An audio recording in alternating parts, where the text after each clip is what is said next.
አባኻ ይውከል አባኻ ይውከል አባኻ ይውከል አባኻ ይውከል ጊዜ ከይመረጽኩ ቦታ ከይፈለኹ አባኻ ይውከል አቦይ አባኻ ይውከል አባኻ ይውከል ሃሌሉያ አባኻ ንውከል ኣለና እግዚአብሔር አምላኽና አባኻ ፈውስ ኣሎ አባኻ ዕቤት ኣሎ ለውጥ ኣሎ ምቕያር ኣሎ ምድሓን ኣሎ ምንጋፍ ኣሎ ዓለም ክንጸልዕ ዓለም ክንፍንፍን ትገብረና እግዚአብሔር አምላኽ ካብ ድቕድቕ ጸልማት ዘውጻኻና አባ አቦይልና ክንጽውዕ መንፈስ ውሉድነት ዝሃብካና እግዚአብሔር አምላኽና ነመስግነካ ኣለና ስኻ ዓብ ስለ ዝኾንካ ተባረኽ ነመስግነካ ኣለና ነዚ መዓልቲ ክንሪኦ ዝረዳእካና ንስኻ ኢኻ ነዚ መዓልቲ ብዙሓት ክርእይዎ እንዳደለዩ ኣይከኣሉን ንሕና ግን ምሕረትካ ዝረኣና ህዝቢ ኢና እሞ ነመስግነካ ኣለና ስለ ምሕረትካ ተባረኽ ስለ ፍቕርኻ ተባረኽ ስለ ረድኤትካ ተባረኽ ስለ ምንጋፍካ ተባረኽ ስለ ፍቕርኻ ተባረኽ ስለ ኩሉ ነገር እግዚአብሔር ኣብ ህይወትና ትገብሮ ዘለኻ ነመስግነካ ኣለና ሕጁን እግዚአብሔር አቦ አእምሮ ክትከፍት ልብና ክትከፍት ብኩሉ ነገር ክትረድኣና ብኩሉ ነገር ክትድግፈና ንጽልለና ሰማያት ይከፈት ከምቲ እግዚአብሔር አቦ ንዮሐንስ ደገ ሰማይ ተኸፊቱልና ብላዕሊ ዝደየበ እግዚአብሔር አምላኺ ሰማያት ይከፈተልና እግዚአብሔር ነቲ እንሰምዖ ቃል ከነስተውዕሎ አእምሮና ይከፈት አእምሮና እግዚአብሔር አምላኽ አቦ ክትከፍቶ ንጽልለና ፍልጠት ክትመልአና ንጽልለና ህዝበይ ሰአን ፍልጠት ይጠፋ ኣሎ ተባሂሉ ተጻሒፉ ከም ዘሎ ፍልጠት አይና አቤካኒና ፍልጠት እንደልለና ሞ እግዚአብሔር በኩሉ ነገር ክትረዳአና ንጽልለና መዓልትና ንስኻ ግዛአዮ ሰዓትና ንስኻ ግዛአዮ ስለ ኩሉ ነገር ተባረኽ በክርስቶስ ኢየሱስ ስም አሜን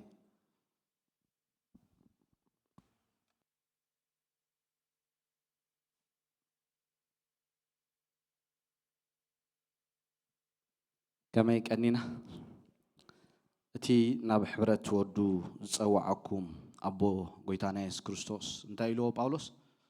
እሙን እዩ አምላኽና ሁሉ ጊዜ እንታይ እሙን እዩ ነቲ ዝበና ተስፋ ክገብር ዝኽእል እሙን አምላኽ እዩ አምላኽ መስገን ጀሚርና ያዘለና ትምህርት እንታይ ራእይ ዳንኤልን ዝብል እዩ ከምቲ በቀዳማይ ዝበልኮ መጽሐፍ ዕብራውያን ክርዳአና እንተደሊና ናብ ምንታይ ክንምለስ ኣለና ኢልና ናብ ዘሌዋውያን ተመሊስና ዘሌዋውያን ከይና እንታይ ክንገብሮ ኣለና ከነጽንዖ ኣለና ምክንያቱ እቲ ኣብ ብሉይ ኪዳን ዝግበር ዝነበረ ኩሉ ስርዓት ኣብ ዘሌዋውያን ተደጊሙ ስለንረኽቦ እንታይ ክኾነና ክእል እዩ ጋሻ ነገር ክኾነና ስለዝኽእል ደሰይሙን ከምቲ በቀዳይ ዝበልኮ ራእይ ዮሐንስ ክርዳአና ቅድሚ ራእይ ዮሐንስ ምጽናዕና ናብ ምንታይ ክንምለስ ኣለና ናብ ዳንኤል ክንምለስ ኣለና ኢልና ተዛሪብና ነርና በቀዳማይ መእተው ሪኢና ነርና ነቲ ዝረኣናዮ ካልመዓልቲ ኣይምለስኒ በቀዳይ ቁርብ እቲ ልጅ ይጠፍ የብል ስለዝነበረ ካብ ሕጂ እኒኦ ግን ንድሕሪት ከይተመለስና ንቅድሚት እንዳቐጸልና ኢና ክንከይድ ምክንያቱ ራእይ ዮሐንስ ምስ ዳንኤል ክንሪኦ ከለና ገፊሕ ሓሳብ ስለዝኾነ እንታይ ኢልና ሪኢና ነርና ሬቨሌሽን ዝብል ቃል አፖካሊፕሲስ ወይ ከዓ ስውር ነገር እንታይ ምግባር ኢልና ነርና ምቕላዕ እታ አፖ ትብል ቃል ብክልተ ናይ ግሪክ ቃል ዝቆመ ኢልና ሬቨሌሽን ትራእይ ዝብል አፖ ማለት እንታይ ምግባር እዩ ምርሓቅ ካሌፕቶ ከዓ ተሸፊኑ ዝነበረ እንታይ ምግባር ምእላይ ዝብል ሓሳብ ኣብ ዝሓለፈ ግዜ ርኢና ነርና ዝተሸፈነ ምቕላዕ ምእላይ ዲስክሎዝ ቀልዐ አርአየ ኣፍለጠ እንታይ ገበረ ኣውፅአ ሪቪል ገለጸ ከፈተ አርአየ ኣፍለጠ ዝብል ሓሳባት ርኢና ነርና ምግላጽ ነቲ ተሓበአ እተዓጽወ ምግላጽ ብሩህ ንጹር ርኡይ ጉሁድ ብሩህ ጉሉህ ገይሩ እንታይ ገብረልና ከም ዝቐልዕ እግዚአብሔር አምላኽ ንፍጥረቱ ከም ዝገልጸሎም ንብዘሎ ፍጥረቱ እንታይ ከም ዝገብር እግዚአብሔር ናቱ ሓሳብን መደብን እንታይ ከም ዝገብረሎም ከም ዘብርህሎም ከም ዝገልጸሎም ኢልና ርኢና ነርና ኣብ ዘፍጥረት ምዕራፍ 3 ሰብ ኃጢአት ምስ ገበረ ካብ ህልውና እግዚአብሔር ምስ ተኣለ ካብ ህልውና እግዚአብሔር ምስ ረሓቐ ብድሕሪኡ ሰብ ንኣምላኽ ክፈልጦ ኣይክእልን እዩ አምላኽ ይባዕሉ ዝግለጸሉ ኣብ ቃል አምላኽ ከይና ክንሪኦ ከለና ንኖህ እንታይ ብለና ተገሊጹሉ ብለና ንኣብርሃም ተገሊጹሉ ንሙሴ ንኢያሱ ነቶም ናይ እምነት ኣቦታት ኣብ ዕብራውያን ምዕራፍ 11 ኣብ ኩሉ ተዘርዚሮም ዘለው ዘርዚርዎም ዘሎ ጻሓፋይ ዕብራውያን ንብሙሉኦም እግዚአብሔር ተገሊጹሎም ንሳቶም ኣይኮኑን እግዚአብሔር ፈሊጦሞ በጺሖሞ ሓሳቡን መደቡን ተረድዮም ስለዚ እግዚአብሔር አምላኽ ንፍጥረቱ እንታይ ይገብር ግሉህ ነገር ቅሉዕ ነገር ሓሳቡ መደቡ ኣብ ልብ ዘሎ እንታይ ይገብረሉ ይገልጸሉ ኢልና ርኢና ነርና አፖካሊፕቲክ ምግላጽ ወይ ከዓ ምንባይ ዝብል ሓሳብ رئينا نيرنا دانيال كينا هنريو خلنا أم عرف كلتا نبكرنوصر حلم حليو حدا مثل ريو نتي زرعايو حلمي رسيعيو نتوم طبيبان أكيبون تايلوم نتي زرعه حلمي رسيعيه نتايلوم شعو أذكركم فتحوا ليلوم دانيال مسألة تنبركيخو جز أملاك كدل مش جمرة እግዚአብሔር أملاك برأي بليت انتاي كم زجبرلو كم استجلت قالو أبتم عرف كلتين نجرنا نجستات مخانوم كله تديتيل كسع 4 نجستات بابيلون ميدون فارسن غريك روم عندنا روم كم زم أقل مودعتا كله انتاي كم زجبره كم استجلت قالو ندانيال نأملاك كاتاي كم زجبره أملاك أبوتاتي مسترات لزجلت كالين تاي جبره كله يمسجنا كله المازولنا من تاي توم صايلو نابرهان مقلات سلذهب كاني يمسجنا كله خيلو رأي يوحنس كنا هنري هولنا قد السيم حسابنا of course دانيال رأيات رنيرو أم عرف شو عتريو أم عرف شو مونتريو أم عرف عسرت حدريو እግዚአብሔር أملاك بزح نجارات نزمنات زخون انتي قبرو لنيرو يقلت قالون كم زنبر رأي يوحنس كنا هنري هولنا أبعد موسكول እግዚአብሔር أملاك قويتا يسكرسوس تايجيرو تجليج قلو أبتقال كنا هنري هولنا يعينتو كم حلال تحو دمتو كم بزح مايات كم أفو كل تزافو السيف أبي داون تاي كم زحزة كواخبتي كم زحزة أنديل كم زنبر اندابل انتي قبر يوحنس أو يقلتو أم عرف كلتن سلسلة نتر محبرات قويتا يسكرسوس يوحنس أبعد موسكوين انتح قبرو اللو خلو زقبرو أو تصبغ نجارن زي تصبغ نجارن كقال هالو خلو خقلت قالو خلو إنا أبتي رأيوان سنة كل سلن رأيو دحن تي حسب جنرال كزارب سلز دولك أبوكليبتيك مقلات ويك من باي النار إنا نيرنا مبارس نتزرع خير نتزولون نتدحرز خون تايك بوريلو صحفو قلت سألك كرداك أبتي معرف حدا يقوم يلو أبتي معرف حدا تصع عسر شعته نبحج زخون نزمنا زخون تح قبر الك قلت سألك كبرها الك يعني تخا خوفته كم تبغى دايز بالنا صوب حموش هواسات اللو إلنا نيرنا أتشاد شاين تايلنا منفساوي زعبير تاي قبرو يعني تخا يخفتو هزكيل نبابيلون مسكدة أبروبا خلو سماعات انتاي كوينو لبلنا تخفيتلو سبات كله أبكباب يمسو نعوق انتاي كوينو لسماي تخفيتلو نتهم كالوت سبات انتاي كونو لمن أيتجلس الله من أو 4 إنسان من كوركور نجزع بيراب زفانو كم زرعي نجرنا مالتي من بايل نار إناني ناس لذي معرف حدا متويل نار إناو كلتن سلسن بزعبات محبرات كبر بعتك سعسران كلتن أبتو مودعت هزخون زبلن يوهان استحقبروا له كله كجلس الله كله كبر حلو كله يعني تخفت الله كله إنا أبتي ملك ترى يوهان سنريو سلازة تمو قلبا بيلنا نيرنا ربك أنت كم زجبرت مسرعيته نيساق كم استشفنت يبلنا تمار تايلنا نيرنا تشفينا مساعدك إسو بدحرو جزاء خيرها أنت جيراتو خمس جلها تزبرينا نيرنا مسيون كومي يجبر كم زنبرة أولوس بن كم تمسيز جبروز نبرة ما قول ببا عين جبرني نايلو زعبات حدش كدانن بلي كدان فلالي خرقنا كل أبتخلاك أرنتوس معرف سلسته إنان ريو تحسب مالتي أوكي ما قول ببا زبل أبرأيتي مشفني بخلت من قدك قلع إنان ريو نقول تاب بخبرو نري كم معرف حد المعرف كلتن كبرو النار أنا أنت كن جبرينا كنا مهارينا جابير كرد عن ناي نزمت رأينا تمقول باب مقلع قويت أخملس نخلو كم السعر إذ خلو نيوها نستاي كوينو اللي بلنا تجلي يسألو تجلي هلو ده شو أيو أنا أبنك جابير نجر كنت نقول زلنا أنت أيو أبصرح علم منفعت كاي تتصنع تنبب تتجه كنت تزعر كامت أنيها أنت تري فرتري أما منفس علم جن كم يكون نجزي أبي هيري وعكا قبل على تزيتو هايبو حنت قبر هيكلني بلنا مصحف قدس جزي أبي هيري قانا تحسب تهز قبر لك زقلت ألك زرد أكمل لذا أب مصحف قدس بملو خيرنا هنريو خلنا جزي أبي هيري نسبات نتهز قبر لهم نيرو زقلت الله من حسابون مدبون زبره اللهم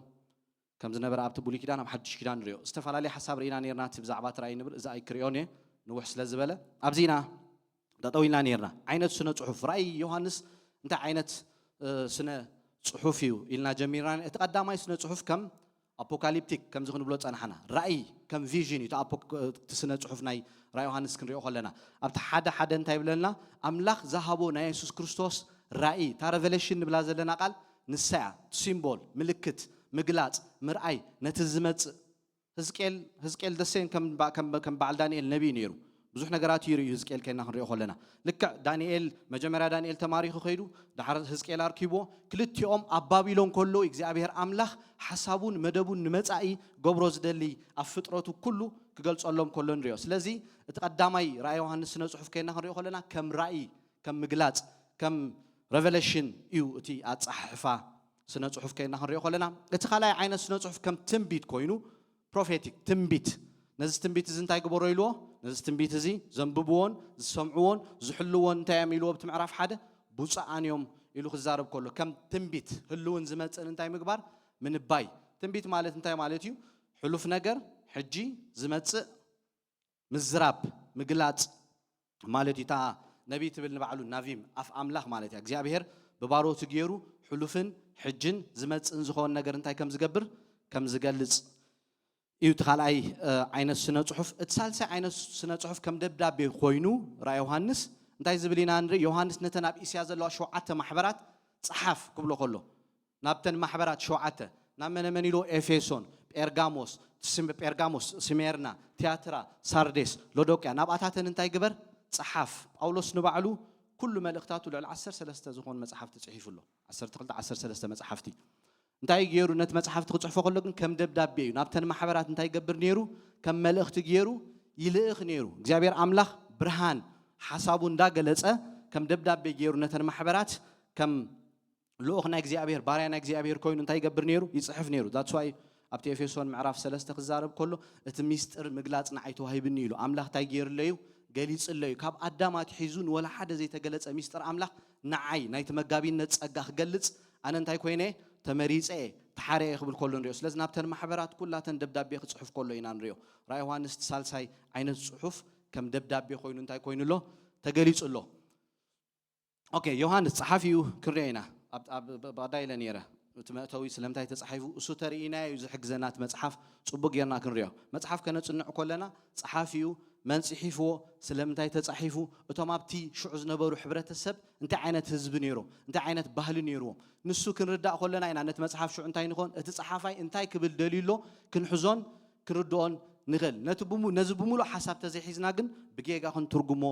ስለንኽእል ኣርዮስ እንታይ ኢሉ ተርጊሞ ኣብቲ ሽዑ ዝነበረሉ ክፍለ ዘመን ነታ ኣብ ቆሎሴ ዘላ እንታይ ኢልዋ ንክርስቶስ በኹሪ ካብ ሙታን ከም ዝተንስአ ፈጣሪ ምዃኑ ብጌጋ እንታይ ከም ዝገበሮ ረሲዕዎ ፍጡር ኢሉ ተርጉሞ ነቲ ሓሳብ that's why ምስ አትናቴዎስ ኣብቲ ናይ 325 ናይ ኒስያ ናይ ኒቃያ ኣኼባ ኣው እንታይ ክገብሩ ከለዉ ክካትዑ ከለዉ ንሪኦ እቲ ካልእ እምነታት ብምሉኡ ክርስቶስ ፈጣሪ ኮነን ዝብል ካብኡ እዩ ተበጊሱ ካብ ኣርዮስ እዩ ጀሚሩ ነቲ ሓሳባት ብምሉኡ ስለ ዘይረኣዮ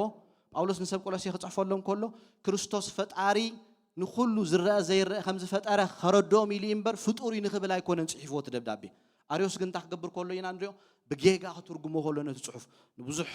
ከዓ ንምስሓት ምክንያት ከም ዝኾነ ኣብቲ ናይ ታሪክ ቤተክርስትያን ምህረና ስለዚ ከነጽንዕ ከለና ከምኡ ዓይነት ጌርና ድሕረ ባይቱ ንምንታይ ተጻሒፉ ዝብል ክንርኢ ኣገዳሲ ስለ ዝኾነ ዮሐንስ ኦኬ ጸሓፊ ዮሐንስ እዩ ከይድና ክንሪኦ ከለና ኣብቲ ምዕራፍ ሓደ ከም ኢሉ ኣሎ መጽሓፍ ራእይ ከም ዝነገረና ጸሓፊ መን ከም ዝኾነይ ዮሐንስ ኣብቲ ጥቕሲ ምዕራፍ 1 ጥቕሲ 9 ምእንቲ ቃል ኣምላኽን ምእንቲ ምስክር ኢየሱስን ኣብታ ጳጥሞስ እትበሃል ደሴት ነበርኩ ይብል ብጸበባ ትዕግስቲ መዋርስቱኹም ኣነ ኣብኡ ኮይነ ተኣሲረ እየ ተገሊጸለይሉ እንታይ ክገብረሎም ከሎ ኣብቲ ምዕራፍ 1 ጥቕሲ 9 ክዛረብ ከሎ ንሪኦ ንኣምላኽ ደኣ ስገድ በለኒ እቲ መልኣኽ እዚ ኩሉ ነገራት ምስ ተገለጸሉ ብመላእኽትን ብክርስቶስን ነቲ መልኣኽ ክሰግድ ምስ ደለየ እቲ መልኣኽ እንታይ ኢሉ ከልኪልዎ ኖ ኣነ ኸማኻ ኣገልጋሊ ኣምላኽ እየ ንመን ስገድ ንእግዚአብሔር ስገድ ኣብቲ 22:9 ከይድና ክንሪኦ ከለና ስለዚ ነቲ መጽሓፍ ጸሓፎ ዮሐንስ እዩ ኣብ መጽሓፍ ቅዱስ ከባቢ 5 ዝኾኑ ብዮሐንስ ስም እንታይ ኮይኖም ኣለዉ ኣስማት ተዘርዚሩሎ ኣብ ማቴዎስ ምዕራፍ 1 በተወርሓት ዮሐንስ መጥመቕ መንግስተ ሰማይ ቀሪባ ኣላሞ እንታይ እንዳበለ ክሰብኽ ጀሚሩ ተነስሑ ኢሉ እናሰበኸ ናብ ምድረ በዳ ይሁዳ መጸ እዚ መን እዩ ዮሐንስ መጥመቕ እቲ ኣዋጅ ድምፂ ዝነግር ነጋሪ ንክርስቶስ ታክገብረሉ ከሎ ከም ዝመጽእ መንገዲ ክጸርገሉ ከሎ ኢና ንርኢ ዮሐንስ መጥመቕ ንብሎቲ ሓደ ስም ተጠቂሱ ዘሎ ኣብ መጽሓፍ ቅዱስ እቲ ካልኣይ ስም ካብኡ ሓሊፉ ክልተ ካልኦት ኣሕዋት ያዕቆብ ወዲ ዘብዴዎስን ዮሐንስ ሓውን ማለት እዩ ተጠቂሱሉ ምስ ያዕቆብ ሓው እሱ ዮሐንስ በዓሉ እዩ ማለት እዩ ኣብ ግብረ ሐዋርያት ምዕራፍ 4:5-6 ምስኦም ድማ ሃና ሊቀ ካህናት ቀያፋ ዮሐንስን እስክንድሮስን ተባሂሉ ተገሊጹሎ ሊቀ ካህናት ስሙ ዮሐንስ ተባሂሉ ተጻሒፉሎ ግብረ ሐዋርያት ምዕራፍ 12:12 ኣደት ማሪቆስ ትበሃል ዘላ ዮሐንስ ማሪቆስ ካልኣይ ስሙ መን ነይሩ ዮሐንስ ነይሩ ኣው ብዙሓት ተኣኪቦም ይጽልዩ ከም ዝነበሩ ይነግረና ናብ ኢየሱስ ካ ኣምጽዎ ብለና ኣብ ዮሐንስ 1:42 ኢየሱስ ካ ጠሚቶ ንስኻ ስምዖን ወዲ ዮና ኢኻ ታ ዮና ተባሂላ ዘላ ታ ቃል بيوحنس يا بتناي ناي إبرايست قال تترجي ما زلا ስለዚህ ኣብ መጽሓፍ ቅዱስ ሓሙሽተ ሰባት بيوحنس ተጸዊዖም ተዘርዚሮም ከም ዘለው ኢና ኣብ ሓድሽ ኪዳን ንረኽቦ እተዛረቦን ዝጽሓፎን በሐዋርያነት ስልጣን ይነሩ ሓደ ካብቶም ሐዋርያ ይነሩ ጎይታ ኢየሱስ ክርስቶስ ኣብ ማቴዎስ ምዕራፍ 4 ንዑን ንሓውንታይ ከም ዝበሎ ሰዓቡን ከም ዝበሎም ተኸተሉን ከም ዝበሎም መርበቦም ጃልቦም ሓዲጎም ታይ ከም ዝገበሮ ከም ሰዓቦ ክጽሕፍ ከሎ ብናይ ሐዋርያነት ስልጣን ይጽሕፉ ብናይ ሰብ ሐሳብ ብናይ ቀዲ ወይ ካብናቱ ዘይኮነ ኣምላኽ ብዝሃቦ ሐዋርያ ማለት ልኡኽ ማለት እዩ ኣምላኽ ዝለኣኾ ማለት እዩ ተሐሳብ ክንረየና ሐዋርያ ዝብል ሐሳብ ኦኬ አፖስትል አፖስትል ትብል ቃል ፍሮም ካብ ክልተ ቃል ዝመጸት ኮይና አፖ ስቴሎ ዝብላ ቃላት እየን ልኡኽ ብኻልእ እንታይ ዝኾነ ዝተላእኸ ኣብ ግብረ ሐዋርያት ምዕራፍ 1 ክዛረብ ከሎ ኣምላኽ ብመንፈስ ንሐዋርያት ታይ ከም ዝገበሮም ከም ዝለኣኾም ኣብቲ ምዕራፍ 2 ኣብቲ ምዕራፍ 1 መንፈስ ቅዱስ ናባኻትኩም ዝወርድ ግና ሓይሊ ክትቅበሉ ኢኹም ኣምላኽ እዩ እንታይ ገይርዎም ጸዊዑ ዝልእኾም ዘሎ ተሐዋርያ ንብላ ዘለና ንሓደ ዕዮ ነቲ ዝለኣኾ ዝውክልን ናይቲ ዝለኣኾን መልእኽቲ እንታይ ዝገብር ዘፈጽም ናቱ ዕዮ የብሉን ናቱ ሐሳብ የብሉን that's why ጳውሎስ ክዛረብ ከሎ ሐዋርያ ጳውሎስ ኢየሱስ ባሪያ ኢየሱስ ክርስቶስ እናበለ ኣብ መልእኽቱ ደጋጊሙ ጳውሎስ ታገይርዎ ዘሎ ጽሒፍዎ ዘሎ ሐዋርያ ትብል አፖስትል ትብል ቃል መን ከም ዝለኣኾ ይዛረብ ጎይታ ኢየሱስ ክርስቶስ ከም ዝለኣኾ ሐዋርያ ተኮይኑ ናይ ካልእ ሐሳብ እንታይ ይገብርኒ ኣብዚ ምድሪ ኣይፈጽምኒ that's why ሓደ ክንዲ ኩላቶም ካብ ሞተ ካብልና ቶም ዘለው ነቲ ዝሞተሎ መታን ክነብሩ ኢሉ ጳውሎስ ታገብር ከሎ ኣብ ካልኣይ ቆሮንቶስ ምዕራፍ 5 ዛረብ እንተ ተጸለልና ንኣምላኽ ኢና እንዳበለ ኣው እንተ ተዓና ንዓኹም ኢና እንዳበለ ማለት ስለዚ ዴሊጌት በኣምላኽ እንታይ ዝኾነይ ሓላፍነት ዝተዋሃበ ሕድሪ ዝተዋሃበ ወኪል ኮይኑ ንክርስቶስ ኣብዚ ምድሪ እንታይ ዝገበሮ ዝወከሎይ ኣምባሳደር ንብሎ ቃል ማለት እዩ እቲ ቃል ከና ክንሪኦ ከለና ንጢሞቴዎስ ክዛረብ ከሎ ኣብ ካልኣይ ጢሞቴዎስ ምዕራፍ 2 ኣብ ካልኣይ ጢሞቴዎስ ኣብ ምዕራፍ 2 እንታይ ኢልዎ እዚ ሕድሪ እዛ ንዓይ እንታይ ኮይኑንሎ ተዋሂብንሎ ንስኻ ከዓ ንሓደ ኦምን ሰብ እንታይ ግበሮ ሃቦ ኣነ በኣምላኽ ኣምላኽ እዩ ንዓይ ጸዊዕኒ እዚ ሕድሪ እዚ ሂብንሎ ንስኻ ከዓ እንታይ ግበር ንኻልእ ሰብ ነዚ ሕድሪ ሃቦ ክብሎ ከሎ ዴሊጌት በኣምላኽ ወኪል ይብለና ተሓሳብ ኮሚሽነር ኣባል ናይ ሓደ ምዙ ሽማግለ ወይ ከዓ በዓል መዚ ወኪል ኣምባሳደር ልኡኽ ናይ ጽኑዕ ta ኣምባሳደር ትብል ta አፖስቶሊክ ትብል ቃል ብናይ ግሪካን ኣብ ምንታይ ይጥቀሙላ ነይሮም ንምንታይ ይጥቀሙላ ነይሮም ሓደ ንብረት ጽዒነን ከይተኣለያ ተኣሊኸን ናብ ተላኢኸን ናብታ ዝተባህልኦ ቦታ እንታይ ዝገብራ ዝነበራ ዝበጽሓ ዝነበራ መራኽብ ይላኣኻ ይብገሳ ሓደ ጽዕነት ጽዓናተን መራኽብ ካው ተበጊሰን ከይተኣለያ እንታይ ኾና ትኺለን ናብታ ዝተባህለትለን ቦታ እንታይ ገብራ የብጽሓ ታቃልታ አፖስቶሊክ ትብል ቃል ግሪካያን ቀደም ቅድሚ በዓል ጳውሎስ ኣብ ሓድሽ ኪዳን ቅድሚ ምጥቃሞም ታቃል ግሪካያን ብኾም እዮም እንታይ ዝገብርዋ ነይሮም ዝጥቀሙላ ነይሮም ኣብታ ጥንታዊት ዓለም ሐዋርያት ትብል ቃል ልኡኽ ኣብቲ ጥንታዊ ዓለም ሶሩ ልኡኽ ወይ ከዓ ወኪል ሓደ ንጉስ እንታይ ገብሮ ይልእኾ ክልእኾ ከሎ ከይወሰኸ ከይቀነሰ እቲ ንጉስ ዝበሎ ዘበለ ኩሉ እንታይ ገብር ይዛረብን መልእኽቲ የመሓላልፍን ማለት እዩ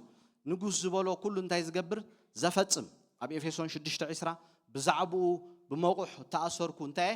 ልኡኽ የሞ ኣምባሳደር ኣነ ተወኪለ ተሐዋርያ ትብል ቃል ስለዚ ዮሐንስ ክጽሕፍ ከሎ ራእይ ዮሐንስ ብናይ ሐዋርያነት ስልጣን እዩ ኣምላኽ በቲ ዝሃቦ ስልጣን እዩ እንታይ ዝገብር ዘሎ ዝጽሕፍ ዘሎ ንሕናውን ካብኡ ንመሃሮ እንታይ እዩ ኩሉ ግዜ ኣምላኽ ምስ ለኣኸና ኣምላኽ ምስ በለና ኣምላኽ ምስ ገለጸልና ኢና እንታይ ክንገብር ዘለና እቲ እሱ ዝበለና ከነመሓላልፍ ዘለና ካብ ቦታትና ናይ እምነት ቦታትና ንመሃሮ ንሱ እዩ ርእሶም ኣይሰብኩን እዮም ነይሮም ጳውሎስ ክዛረብ ከሎ ንሕና ክርስቶስ ከም ጎይታና ንሕና ከም ንዓኻትኩም ከም ግዛኣትኩም ንሕና ንክርስቶስ ኢና ንሰብኽ እምበር ርእስና ይኮንና ንሰብኽ ኢሉ ጳውሎስ ሓደ ካብቲ ክንርአና ኣብቲ ራእይ ዮሐንስ ዳሕራይ ህዝቢ ኣምላኽ ሓደ ካብቲ ዝሽገረሉ እሱ እዩ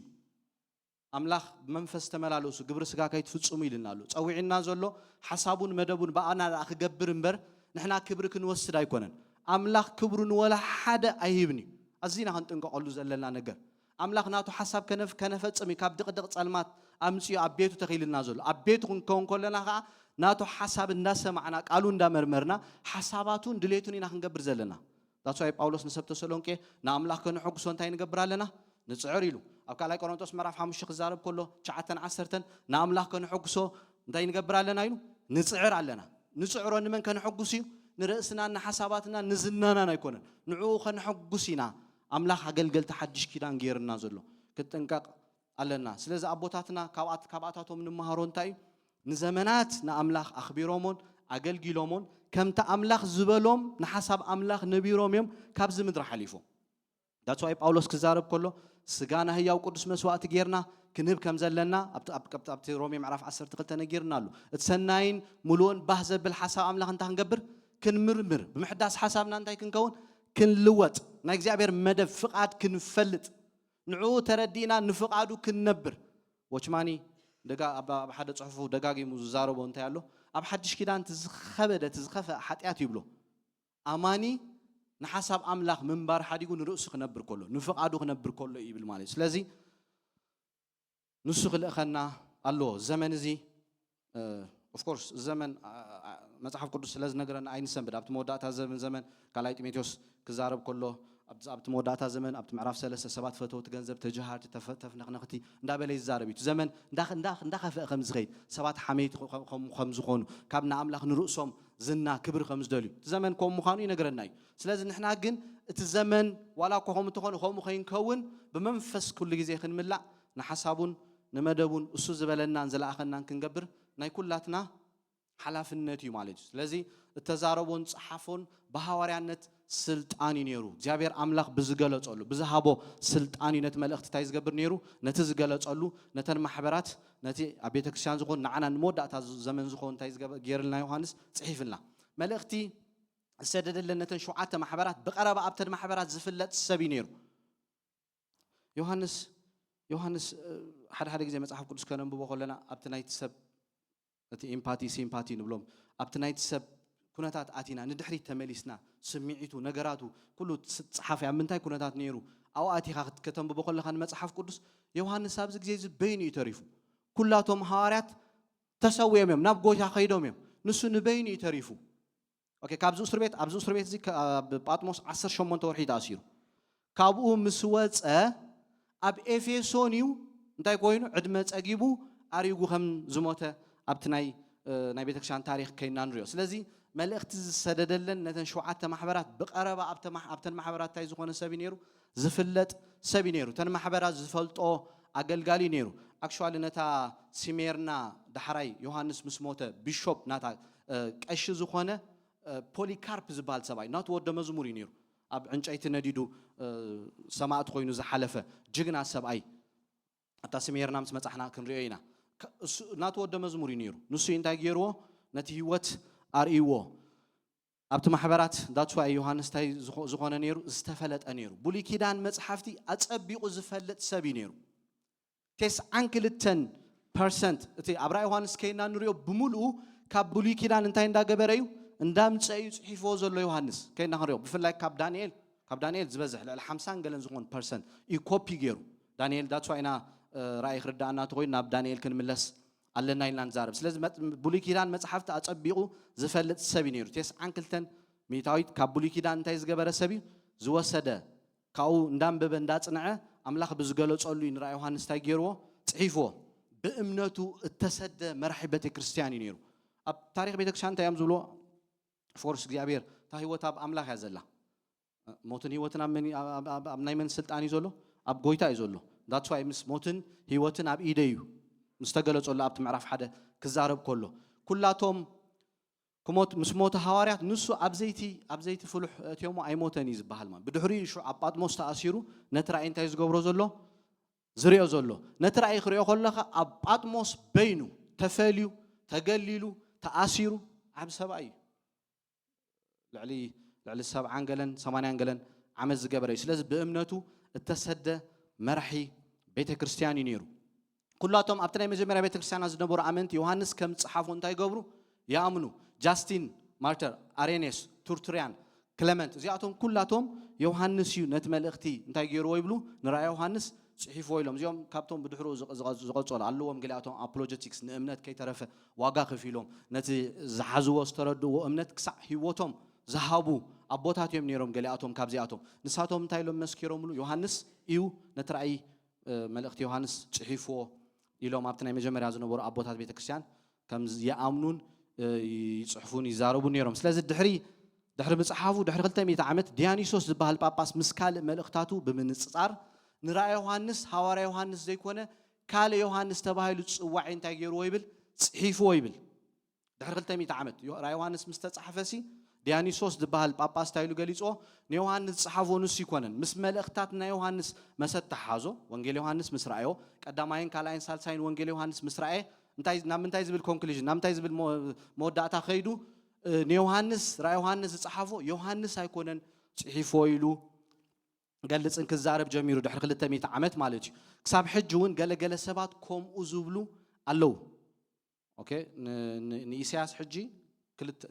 تنبيت إسياس كلت سبات صحيفو قليلهم يوم حساب زو مالي مولو مصحف قدس إسياس كنا خلي يقولنا قد إسياس كم صحفو يتقال أملاك زنقرنا نحنا قنا حواري يوحنس كم صحفو إن أنت نقبر نأمن كابتوم عسر تقلت حدث نبره ودمن ود زبديوس ود حتو نقويتا صبغنا براز نبرو جالبو حد يقول تايز قبرو نقويتا دسعابو أب ماركوس تاي تباهيلو مالو تمعوا دك نقودا تباهيلو مالو خلتيو نقويتا نايك أربا ودمز مروز نبره قويتا زفقروز نبره دحر ناي قويتا عرقت كابتوم ناي بيت كريستيان أعنود حدز نبره أولوس كزارب كله أبقالاتي معرف كلته وتم أعنود مسألة نعي ولا حنت نقرتها يقبر لين أوسخ لين يلو تزاريب يوحنس أقول له قليش أو ماله نمنا من قليش أو ماله نيوحنس نكيفا نياو قبيلو كابتا أبناي بيت كريستيان تاي كمز نبره دحر ناي قويتا عرقت كابتوم ناي بيت كريستيان أعنود حدز نبره أريجو عدمت أجيبو أب إفسون انتاي زخانة سبيو زموته حواري أوكي انتاي يزبل رأي يوحنس انتاي عينة حساب ملك تحيزله دب بينابتن شو عتا محبرات زبل حساب يحيزله معرف كلتن معرف سلستن كم معرف 4 بزعبات مودعتا زخون دانيال زجمرو حساب يوحنس تخقبرو كله قصلو كله ساعتي مودعتا زمن ساعتي تصارى كريستوس كله حدش سماي حدش مدري بمولو نا اغزابير حساب أو أبت مودعتا زمن زخون انتاي كوين نرخبو أو تجليسو نرخبو أبي زبل أبي كويني صحيفو أب أتموس كويني صحيفو أبزا دسيت زيا أبزا يتأثيرو نيرو نشتي كيلومتر هذا حركن رأينا أبت معرف حدا مسكنا كابزا يو نام من تاي تصحف زلو نابزنا بإيسيا زنبرا محبرات يو ويتهاس كريستوس جليس قلو مال أختي زم حلال في نيرو تختما هذا دسيت ستيل الله نشتي دسيت يا ما أس زبل كاب 9 كسع 9 شدشان دحر لدة كريستوس علامة مصحفيو رأي يوحنس كنا نريو خلنا تسفام هاب أب سدت نبرو كريستيانات persecution نيرو ما أشي سدت جمر زلو نيرو زبهال ناي روم كأسار انتاي مسكونة نفس سلت عن مسمت أن أمنت انتخ قبرهم كله كسادو دوم كلنا نريو بمنتاي جميرو تحسب أوكي عابي طاوت كجبر دليو كن رأينا ده حراي عابي طاوت كجبر مسدله مريت نيسوه اتزبزح مريت كاب بدخاتات انتاي كوينو نيرو تتحيزو نيرو سلاز انت اتيلو سبليخو بحوخ ند غيرو نتبوتا مالتي كابت زحسبو نلعلي بزح بوتاتاتن بزح سبن مسموته اتهزب كلعلو مخان مستردو انتاي زبل حسامتي نكريستيانات بليم غيروم نساتهم يم نز غيرومو نام ببال كيد كابايات جمر امنت مجمرا سد زقاطمم زنبره باهيدا يعني دحار شعوب انتاي كوينو ابسوسان كلتن بروميان كوينو ابز خدو كله انتاي كغاطمم كله سدت كغاطمم كلنا نريو تسفى مهاب أب سدة زنبورو كريستيانات رأي بزعبا مودعتا زمن مملاس كريستوس يري دمنشن أب زنبورو لجزي يوحنس سنتاي كوينو أب أتموس تأثيرو زلو بزحات كريستيانات رأي يوحنس تتصحف بزعبا زمن نجارات نكريستيانات مجلاز رأي لهم يوم يحسبوا مبزحتهم كنا نريو خلنا بزعبا زمن ترى of course بزعبا زمن حساب حيزلو ولا كوا بزعبا مزعد زجلس انتو خونه اتحسب انتايو نسوت رأي كونن قال مصحفي علامه دما بيوحنس زمن زنبور امنتي نكريستوس بمسعبهم بتزمصوم زنبر سدت تسفا قريصوم انتي كيغبرو كيكحدو كبرتعون صنيعهم دو كبلون يوحنس صحفولهم زلو قليل ايكونن حجي ازناي نحنا نحلفو زلنا قال زبعدنا زل قال مزساتهم زحلفو زنبرو كلتا صافي ايراخبني ساتهم زحلفو زنبرو بيوتهم كله قربتهم تايز غبروم نيروم زقفوهم نيروم أب مسكال upside down أب مسكال X أب زيت فلوح أب ندم بسا كم entertain كي ترى يوم نعمنت تايز قبروهم نيروم نخبا بخلت تميتن سمانيان عمت يوم كم خيدهم عمنتي قليل نجار يكونن حجن إحنا النبرز لنا نبرة ناي نحن كأخت بلوت خيلي خمستناتهم هي وتكيد كأختهم that's why زبرتعهم يدلي نيرهم زتصنعهم يدلي نيرهم دو كبلو كابك زيابير قال سمع يدليهم نيرو that's why يوحنس أملاخ نخصون دو كبلو انتي جيرو لهم ملأختي أملاخ بيوحنس جيرو كتصحفوا لهم كلن ريكم ونزوم عبد الزمن زلنا نحن هم بزمت عنا زبلة كل مكره تصفى زلنا هزبينا ندنقص هزبي كنا ጳውሎስ ክዛረብ ኮለብ ካላይ ቆሮንቶስ ምዕራፍ 5 ቢኢድ ዘይተገበረት ቤት አላትና ስጋና እኮ እንተ አረገት ውሽጥና አብጸጽባህ እንታ ይሆናሉ ይሕደሳሉ እንናፍቆ ቤት አለና ሓደ መዓልት መጪ እንታ ገበረና ይጎይታ ክወስተናይ ሰብ ተስፋይና ጳውሎስ ሮሜ ምዕራፍ 5 ተስፉ አባና በሐይ ብምንታይ ከም ዝገበሮ ከም ዘፍሰሶ ጽቡቅ ገሩ ታ ተስፋቲ አኻ እንታይ ይትገብርና ይልናሉ መንፈስ ወፍሲሱ ታ ተስፋ ሂብና ታ ተስፋ ኻ አይተሕፍርና ስለዚህ በዘን ቃላት ዚን ባዕሉ ጳውሎስ ታይሎ ማሉን ሰብ ቆሮንቶስ ተጻናንዑ በዚህን ተጻናንዑ ጎይታ ከመለስዩ ሓደ መዓልት ክወስተኩሚ ናብ ተዘዳልወልኩም ቦታ እንታ ክትገብሩ ይኹም ክትከዱ ይኹም ይሉን ሰብ ተሰሎንቄ ስደት ስለዝነበሮም ኣብ መከራ ስለዝነበሩ በደቂ ዓዶም ይስደዱ ስለዝነበሩ ጳውሎስ ኮም ገሩ ከጻናንዑምን ከበርቱዑምን ኮለይና እንደ ካለ መጽሐፊ ዕላማ ሽግር ምዝመጸና ምስ ምንታይ ንጋፈጥ ከም ዘለና ክንፈልጥ ጎይታ ንጉስ ነገስታት እዩ مخانو نخلهم نخلو خمس قطاطر انت خغبرو كفلطون كردون باستر عربكم لنا نير مش نسمع نيرنا تمسكرنا نتا دبدابي سغا حيزنا لنا ابز مدرينا زلنا بنريو زبله كله كنسنبد نخيلنا كنفرح نخيلنا امنتنا ክትፍተን ትخيላ እግዚአብሔር አምላክ ተስፋ ከይንቆርጽ ታይገብረናይ كل جزء يبرتعنا ማለት بمن كم زعمنا خا نفلጣለን አብ ማቴዎስ ክዛረብ ኮሎ እንታይሉ ነቶም ስጋ ዝቆትሉ እንታይ ትግበርዎ አይትፍርዎም ንዖም አይትፍርዎም ይሉ ብድሕሩኡ እንታይ አሎ ነቲ ነፍስ ዘይቀትል ጎይታ ብድሕሩኡ ንሰብ ሞይቱ ዘተንስ አምላክ ንዑ እንታይ ግበርዎ ፍርህዎ ይሉ ማቴዎስ ክዛረብ ኮሎ ኢና ንሪዮ ንጎይታ ክንፈርህ ጎይታ ኢየሱስ ክርስቶስ እንታይ ከም ዝገብረና ንኩሉ ከም ዝቆጣጸር አሚንና ዶ ክንብል ዶ ክብሉ ዮሐንስ ታገርሎም ጽሒፍሎም ካለ መጽሐፊ ዕላማ ንዑን ንጎይታን ክንመስሊና ተጸዊዕና ዚያራይ ዋሕድታ ፖይንት ከምቲ ናአቦስ ተኣዘዞምን ኮይኑ ክሳዕ መስቀል ህይወቱ ዝሃበ ንሕናውን ክሳዕ ሞት ድልዋት ክንከውን ኢና ጎይታ ኢየሱስ ክርስቶስ ከምቲ ኣነ ንጳውሎስ ዝመስሎ ዘለኹ ንዓይም ሰሊሉ ተዛሪቡ ምሽ ሓቂ ናይ ጎይታ ኢየሱስ ክርስቶስ ህይወት ከይና ክንሪኦ ከለና ኣብዚ ምድሪ 33 ዓመት ከገልግል ከሎ ሓንቲ መዓልት ካብ ናይ እግዚአብሔር ፍቃድ ወፂ ይፈልጥኒ ናብ መስቀል ክኸይድ ከሎ ከቢድዎ ነይሩ ግን እንታይ ኢሉ ጸልዩ ፍቃድ ካምበር ፍቃድ ይኹን that's why ጳውሎስን ሰብ ኤፌሶን ክጽሕፈሎም ከሎ ጎይታ ኢየሱስ ክርስቶስ ንህይወቱ ጥዑም መዓዛ ሽታ ገይሩ ንኣምላኽ እንታይ ገይሩዎ ሂብዎይ መመስዋዕት ገይሩ ኣቕሪቡልዩ ልክ ከምትሱ ዝሓለፎ ወዲ ክንሱ ከምትሱ ምእዛዝ ዝተማሃረ ይብለና ኣብ ምዕራፍ 5 ብዙሕ ግዜ እቲ ናይ እግዚአብሔር በረኸት ንደለይና አምላኽ በበረኸቱ ክራኸበና እንደሊና መስቀል ክንሽከም ግን አይንደልኒ ወንጌላት ከይና ክንሪኦ ከለና ጎይታ ኢየሱስ ክርስቶስ ክዛረብ ከሎ መስቀል ክንሽከም ከም ዘለና ንዓለምን ፍትወታ እንታ ክንገብር ከም ዘለና እንብኽንብል ከም ዘለና ብሙሉ ልብና ብሙሉ ኃይልና ንጎይታ ክንነብር ከም ዘለና ጎይታ ኢየሱስ ክርስቶስ ናትና ሞዴል ሰባት አይኮኑን ተጠንቀቅና ክንሪኦ ዘለና ናትና ሞዴል ጎይታ ኢየሱስ ክርስቶስ ንጎይታ ኢየሱስ ክርስቶስ ኢና ከነጽንዖ ዘለና ንዑ ክንመስሊና ተጸዊዕና ሓንቲ መዓልቲ ካብ ፍቃዱ ክወጽእ አይንሪኦን ኢና ኩሉ ግዜ ናይ እግዚአብሔር ሓሳብን ፍቃድን ኣብዚ ምድሪ ኣፈጺሙ ከም ዝሓለፈ ንሕናውን ከምኡ ክንከውን ኢና እንታይ ኮይና ዘለና እዚ መጽሓፍ ዝተጻሒፍልና ዘሎ ማለት እዩ መዛዚ ተማሂሩ ወዲ ክንሱ ንሕናውን ክሳዕ ሞት ድልዋት ክንከውን ከም ዘለና እዩ ካብቲ ዕላማ መጽሓፍ እንሪኦ ንጎይታ እሙናት ኮይና ክንነብር ከለና ኣብዚ ምድሪ እንታይ ክመጸና ኸእል እዩ ስደት ክመጸና ይኽእል እዩ በዛ መንገዲ እዚ ኣብ ጽድቅ ዝኸዱ ሰባት ክስደዱ እዮም እንተ ተሓዊስካ ኮምፕሮማይዝ ግድድፍ እንታይ እዩ እዚ ገለ ነገራት መጪ ብዛዕባ ሓጢያት ብዛዕባ ካልእ ነገራት እንድሕር ኮምፕሮማይዝ ትገብር ተጀመርካ ፐርሲኪሽን ክመጻካ ይኽእል ኣጥወላይ መጻካኒ ኣይትንክፈካኒ ከማን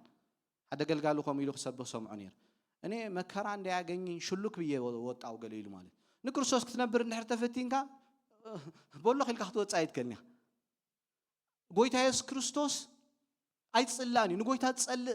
ሰብ ገለ ሽግር ዘለዎ ጎይታ ይምግብ يمهر يتصنعنع يناقف ግን ሰባት ይጸልዎ ነይሮም እንታይ ስለዝኾነ ኃጢአቶም ይነግሮም ስለዝነበረ ኣብ ዮሐንስ ምዕራፍ 7 ዓለም ንዓይ እንታይ ትገብረንያ ትጸልዓንያ ንምንታይ ትጸልዓኒ ክሊር ኃጢአታ ስለዝነግራ በዓል ዮሐንስ በዓል ጴጥሮ በዓል ጳውሎስ እዚ ሁሉ ስደት ዝመጾም ዝነበረ ብዳርባ እምኒ ብኩሉ ነገር ውርደት መከራ ዝመጾም ዝነበረ ከም ሰባት ናቶም ፐርሰናሊቲ ናቶም ህይወት ከይና ክንሪኦ ከለና ኣዝዮም ጥዑማት ሰባት እዮም ነይሮም ግን ኣብ ናይ ጽድቅ ኤርያ ኣብ ናይ ጽድቅ ነገር ምስ መጹ ግን ኃጢአት ክግበር ምስ ራእዩ ኖ ኃጢአት ጌጋ ይኹብሉ ምትጀመሩ እንታይ ክመጾም ጀሚሩ ስደት ክመጾም ጀሚሩ ስደት ክመጾም ጀሚሩ That's why أنت قلت خلنا نقولكم تحاوسنا عن كيف تجميرنا ما نمسب أي تنكفوكمني ما نمسب كنودوكمي ما نمسب كخبروكمي the moment نقال أملاك نحسب أملاك تنبرو تفتيهم كونغ شعير سدة زجمر because سبات بحد يعد خودهم متجمروا نتحد يعطون كتنكفوا متجمركم كل عالهم يوم لا يقدن نجدن سأزن نقول تأمونات كوينا خنبر كلنا سدت كم تسألناي صباح نقول ناوم مسكنا أنت كين قبر أبزوفان مسكنا كين حفر كبر سب يكون أنك ندل زلنا مستقال تقال أنتي أموني مسو أنت موتنا مسو أنت السينا أنت خحنا نسو نرؤسك حداي كلني بس تقالكم سبات مس كل سب فقر ختنا برفتونو أبناء صدق نجارجن compromise أي نجبر زيد حق نبل أوكي قوم خلنا بالكلنا خا we have to expect كنصبخ علينا كنصبل لنا بزح نجار كم تسألنا يخيلي مالتي دانيال سي كدنا من رأيب دانيال فتشهم دليهم كله كأم سينو ملو كم سب كأي بإنتجريت استفلت أسب نأملاخ زفر سب نمتى يتسأليهم من دانيال بحديات زي ما على سينيرو فتشهم تشك مسجبروا سينو ملو من يحدث صحافة إنتاي لو صحيح نيرو بيت كريستيان كاب علم وص زبل مالت كل نجار يتحاوس هالو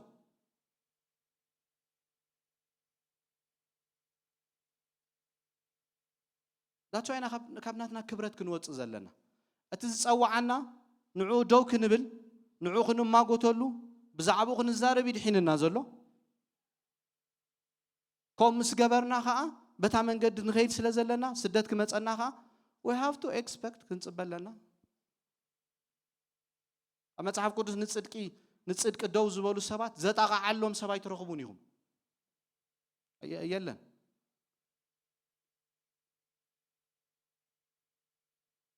أبزد ندرك كمت أنا نيجدني اتزرخ بالناس قاي نجيزيو ده حرقنا أنت يالله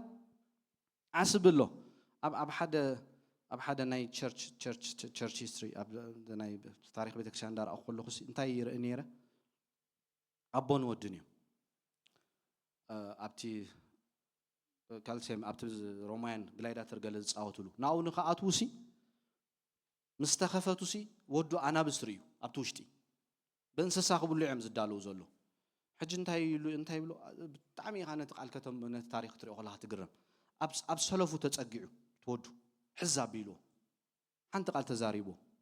أبو يحمم ديلو انتهي لما سلبو إذا حد صيري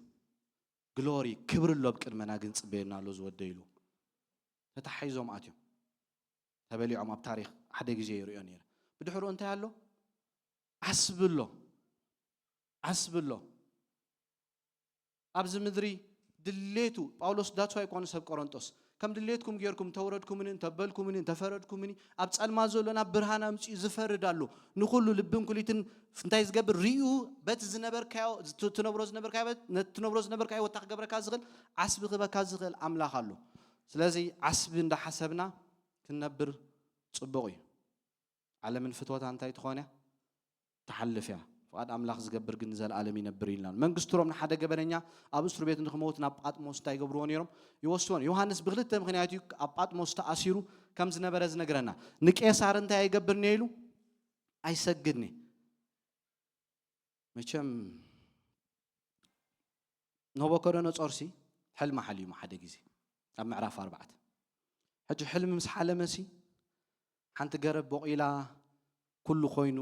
እንስሳታት ሰባት አጽሊሎምላ ገለ ርዩ ኣብ መወዳእታ ካብ ሰማይ ሓደ መልአኽ መጺሲ ነታ ገረብ ታይ ገብራ ኢሉ ይቆርጻ ኢሉ ባዕሉ ይሪዎ ትራይ ብድሕሩ ናብ ዳንኤል ምስ መጻ አጨኒቆ ትራይ ግለጸለይ ፍትሐለይ ምስ በሎ ዳንኤል ክፈትሐሉ ከሎ ብጣዕሚ ሰንቢዱ ነቲ ራእይ ምስ ረአዮ ማለት እዩ ምስ ገለጸሉ ተጠንቀቕ ከይትዕበ ተጠንቀቕ ኣብ ምዕራፍ ክልተ ነቲ ራእይ ክትርጉመልካ ከለኹ እግዚአብሔር አምላኽ ናብ ዝቦታ አምጺካ ኣብ ህይወትና ዘሎ ብሙሉ ጽቡቕ ነገር ንበሎ እግዚአብሔር ይሂብና እግዚአብሔር ይሂብና ንዑ ንኽብሩ ይዳ ኸውን ዘሎ እምበር ጸጋ አምላኽ ንኹን ትኸይትቀበሉ መዓይት አምላኽ ኮይና ንምዕደኩም ኣለና ዝሃበና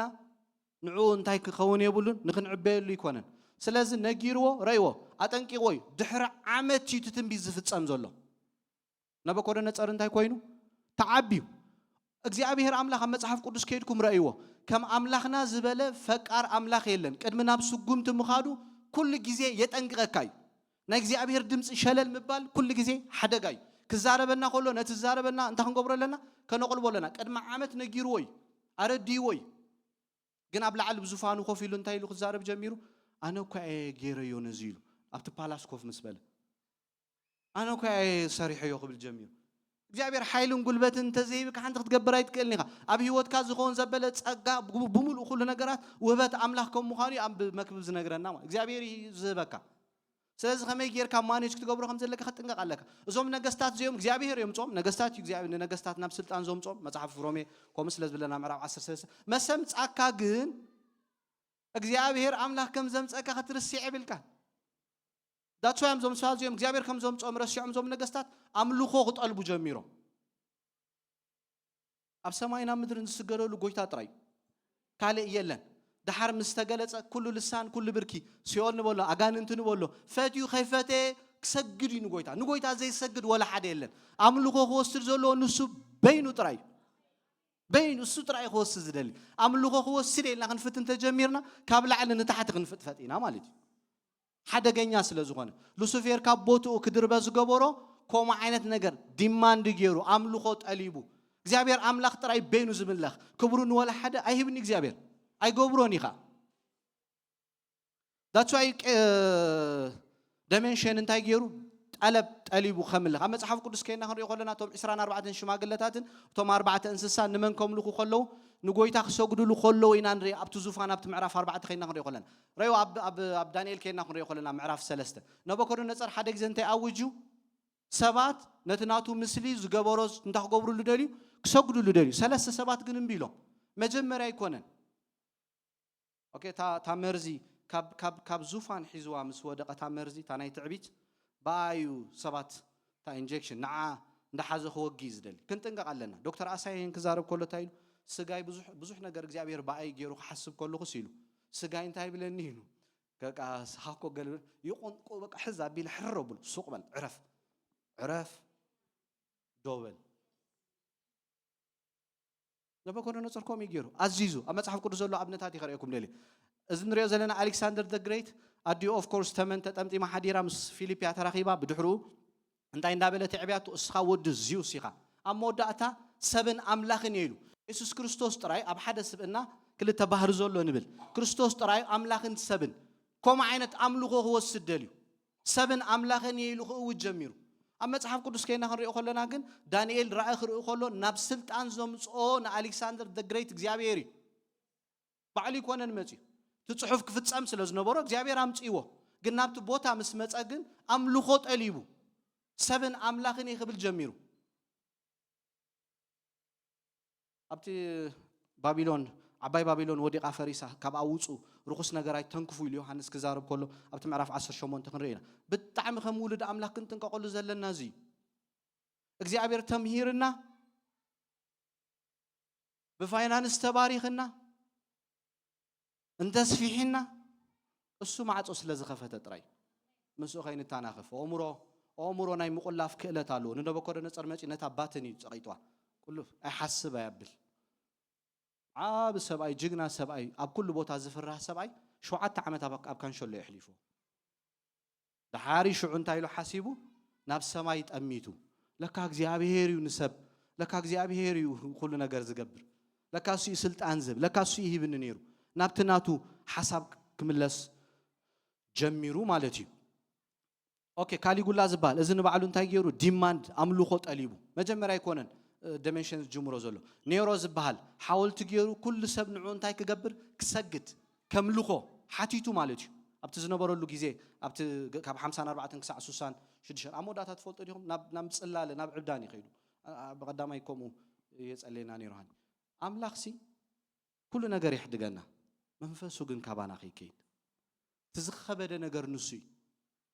that's why ዳዊት ንሳውል ሪወይ አምላኽ ምስ ገደፎሲ እንታይ ዓይነት ሰብ ከም ዝኾነ እንታይ ዓይነት ህይወት ከም ዝነበረ 38 ዓመት ሪወይ that's why ዳዊት ካብ ሳውል ሓደ ነገር ተማሂሩ ለካ ሁሉ ተሪፍካ እግዚአብሔር ሕሸካ ምክንያቱ ብዘሎ ጥበብ መለኮታዊ ዘሎ ምስ ሁሉ ዘሎ አምላኽ ተተታናኺፍካ ዝዓርቀካ ዝዳኔ ካይለን ኤሊ እንደቁ ክዛረብ ከሎ ግደፉ ኢሉ ክዛረብ ከሎ ማለት ስለዚህ ዝቆሙ ገይሩ አሞዳታት አይኮኑ ተጸሊሉ ይዝመራሕ ዝትፈልጡ ዲኹም ዳሓሪ ሱሳይድ ገይሩ ሞዳታ ማለት እና እግዚአብሔር ነገር ክትራው ተጀሚርካ ናቆሙ ስለትኸይድ ማለት ዲሜንሽን ኩሉ ሰብ ከም አምላኽ ንዓይካ ክሰግደል ያለው ዝብል ትእዛዝ አውጪ ነበረ እንተ ዘይሰጊድካ ድማ ስራሕካ ትስጎ ከምኡ እንትቅተል ዝብል እዩ ውጽኢቱ ስሜርና ፊላዴልፊያ አንቲፓስ እቶም ዝተሓርዱ ነፍሳት አብራ ዮሐንስ ምዕራፍ 6 ዘሎ ብሙላእቶም እዚኦም እምብ ስለዝበልዮም ገበን ስለዝገበሩ ይኮኑን ስለዝዓመጹ ይኮኑን ካለ ነገራት ክገብሩ ስለዝተረኸቡ ይኮኑን ነቲ መንግስት ዘውጽ አዋጅ ንሕና አይንሰግደልካን ኢና ኢሎም መጽሐፍ ቅዱስ ነገረና ንእግዚአብሔር በይኑ ስገድ ዝብል ቃል ስለዘለና ንሕና ንአምላኽ ኢና ንሰግድ ኢሎም ዳንኤልን በዓል ሲድራቅን አብድኔጎን እኮ ወልሓንቲ ይገበሩን እቶም ነገስታት አምልኾ ምስ ጠለቡ ንዓኻትኩም እንታይ እንገብርኒና አይንሰግድኒና ኢሎም ግሪካውያን ሮማውያን አማልኽት ምብላኽ ንጣዖታት መስዋዕት ምስዋዕ ብፍልስፍና እንታይ ያምኒሮም ፍሉጣት እዮም ቤተክርስቲያን በዚ ሁሉ ነገራት ትፍተን ነራ ቤተክርስቲያን በሰለስተ ነገር ውግእ መጻ ነይሩ ሓደ በአይሁዳውያን ካለ በነገስታት ሳልሳዩን በትምህርታት ናይ ፍልስፍና ከምዝ በዓል ቆሮንጦስ ጥበብ ጠቢባን ከጥፍ የምስተው ዓላ ስተዋልት እንዳበለ ቃል መስቀልነቶም ስጠፉ ዕሽነት ንዓና ንአምን ግን ምድሓን ዝበሎም እምነቶም ዘበለ ነገሮም ዘበለ ኣብ ናይ ሰብ ጥበብ ክስሩ ትደልዮም ቤተክርስቲያን ንባዕሉ ቡኡ ትሽገር ነራ በሰለስተ ፈተና እንታይ ትገብር ነራ ሽገር ከም ዝነበረት እዩ ዝነግረና በአይሁድ እንታይ ገብሩ ነሮም ይስደዱ ነሮም አይሁድ ንቄሳር ከምልኹ አይተሓተቱን ኣብ ቤተ መቅደሶም ግን ስለዚህ ተኸልከሉ ንኽሰግዱሉ ባዕሎም እንታይ ከም ዝገበሩ ከም ዝፈቀዱ ኣብቲ ታሪኽ ከይና ንሪኦ ኣብቲ ግዜ ዝነበሩ ኣመንቲ ምስ ከም ዝበለ ሕቶታት ከይተፋጠጡ ኣይተርፉን እዮም ዝብል ሓሳብ ኣብ ዝመጽእ ሰሙን ክንሪኦ ኢና ክንጽልይ ኢና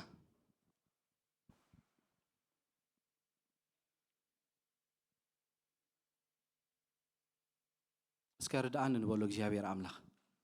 ኤሊ ከም ኢሉ እንደቆ ክዛረብ ከሎ ምስ አምላኽ ተሰማምዑ ኢሉ እስከ እግዚአብሔር በኩሉ ነገር ናውኸት በቀና ክረድኣና አዋቴ ዕድመ ይኸይድ እዩ ሒዝናዮ ዘለና ናብዚ ምድሪ ሒዝናዮ ዝመጻና ባዶ ኢና መጺና ባዶ ኢና ንኸይድ ፍቃድ አምላኽ ክንገብር እግዚአብሔር ክረድኣና ምስ ትውዓል ክመልኣና ብኩሉ ጸጉኡ ከብዝሓልና ንሓሳቡ ክንርዳእ ብጽድቅ ክንመላለስ ጸጋ ከብዝሓልና እግዚአብሔር አምላኽ ረድኣና ብጎይታ በኢየሱስ ክርስቶስ بخلو نجار دوكن بالدقفنا دقفنا እግዚአብሔር አምላኽ ርድአና በጎይታ በኢየሱስ ክርስቶስ ናዝራዊ በጎይታ በኢየሱስ ክርስቶስ ናዝራዊ ናይ እግዚአብሔር መንፈስ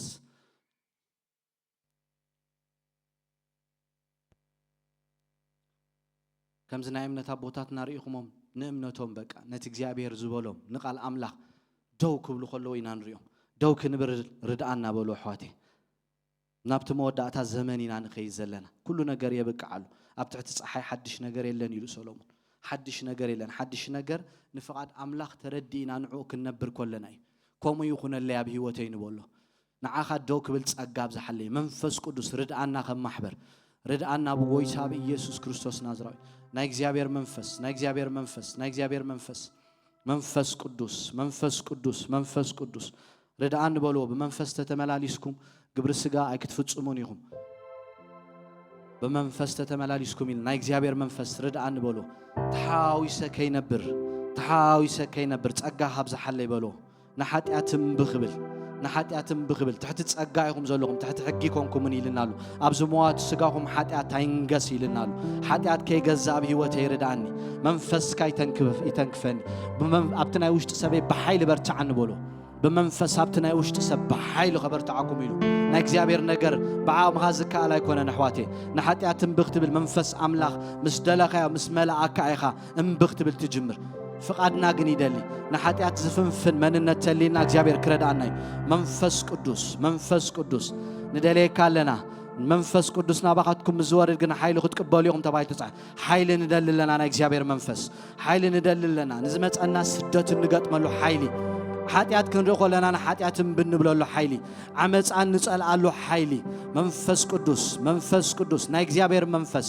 ብርቱዕ ፍርሃት መጀመሪያ ጥበብ ንዓኻ ምፍራህዩ ፍርሃት ይሁነልና በጎይታ በኢየሱስ ክርስቶስ ቅዱስ ፍርሃት ይሁነልና በጎይታ በኢየሱስ ክርስቶስ ፍርሃት ይሁን በጎይታ በኢየሱስ ከን ለምደካ ርዳና ከን ለምደካ ከን ደፍረካ ርዳና በጎይታ በኢየሱስ ክርስቶስ ከን ደፍረካ ደግፈና ስኻ ዓቢኻ ንጉስ ነገስታት ኢኻ አምላኽ ኢኻ ከን ለምደካ ርዳና በጎይታ በኢየሱስ ክርስቶስ ናዝራዊ ርዳና በጎይታ በኢየሱስ ክርስቶስ ናዝራዊ ድፍረት ዘበለ ሁሉ እግዚአብሔር ካባና ይልዓል ንዓኻ ክንፈርሃካ ርዳና ንዓኻ ክንፈርሃካ ርዳና እግዚአብሔር አምላኽ እንተና ናባኻ ክንጥምት ደግፈና በጎይታ በኢየሱስ ክርስቶስ አብዘለና ዘይኮነ ንዓኻ እንዳራና ክንምካሕ ርዳና ትዝምካሕ በእግዚአብሔር ይመካሕ ተባይቶ ጻሒፍ ከምዘሎ ርዳና በጎይታ በኢየሱስ ክርስቶስ ናዝራዊ ወምሮና ይተሐሎ ትካብ ኩሉ ሰላም ዝበልጽ እግዚአብሔር አምላኽ ትካብ ኩሉ ሰላም ዝበልጽ እግዚአብሔር መንፈስ አምላኽ ናአምሮና ንሐሳባትና ንልብናን ክገዝኦ በክርስቶስ ንጽልለና መንፈስካ ይግዛና በጎይታ በኢየሱስ ክርስቶስ